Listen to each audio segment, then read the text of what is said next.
اعوذ باللہ من الشیطان الرجیم بسم اللہ الرحمن الرحیم والذین یؤمنون بما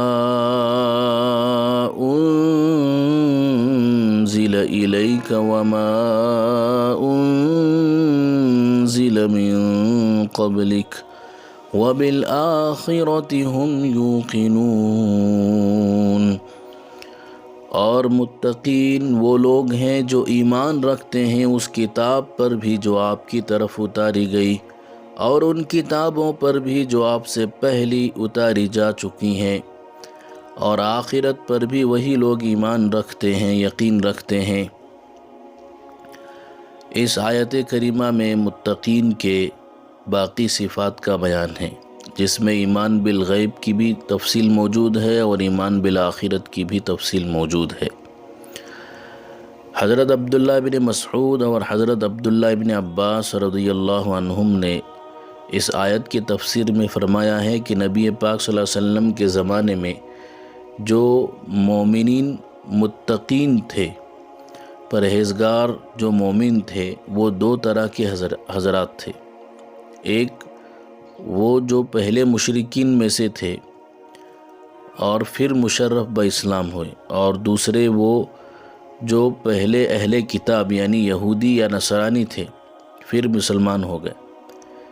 اس سے پہلے آیت میں جو ہے وہ پہلے طبقے کا ذکر ہے، یعنی مشرکین میں سے پہلے تھے اور بعد میں وہ مشرف باسلام ہوئے، اس سے پہلے کی آیت میں ان کا ذکر ہے، اور اس آیت میں دوسرے طبقے کا ذکر ہے، یعنی جو پہلے یہودی اور نصرانی تھے اور بعد میں یہ لوگ مشرف باسلام ہوئے۔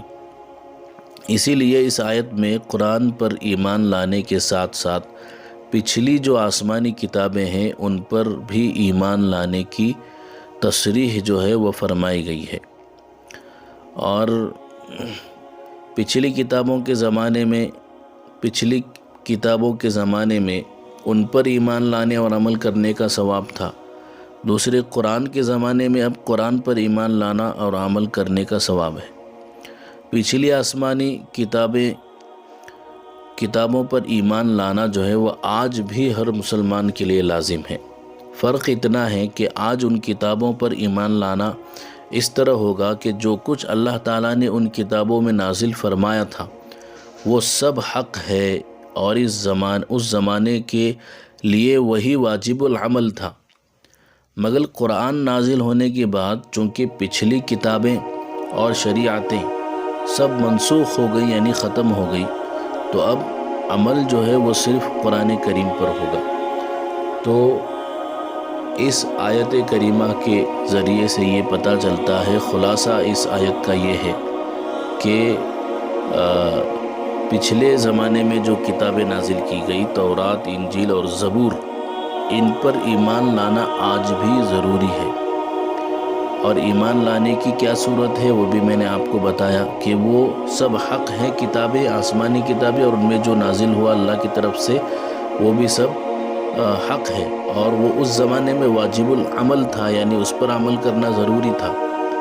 لیکن چونکہ نبی پاک صلی اللہ علیہ وسلم کے اوپر قرآن کریم جو ہے نازل کیا گیا، تو اب اس پر ایمان لانا اس وقت سے ضروری ہو گیا، اور پہلی کتابیں اور شریعتیں سب منسوخ ہو گئی۔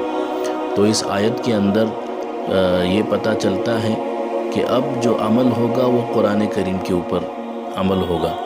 تو متقین کون لوگ ہیں وہ بتا رہے ہیں کہ متقی وہ لوگ ہیں جو ایمان رکھتے ہیں جو نبی پاک صلی اللہ علیہ وسلم کی طرف کتاب نازل کی گئی یعنی قرآن کریم۔ اور مومن کون لوگ ہیں؟ مومن اور متقین کون لوگ ہیں؟ وہ لوگ ہیں جو اللہ کے نبی صلی اللہ علیہ وسلم سے پہلے نازل کی گئی کتابوں پر ایمان رکھتے ہیں، یعنی وہ تورات، انجیل اور زبور کو بھی مانتے ہیں۔ اللہ عمل کی توفیق عطا فرمائے۔ السلام علیکم۔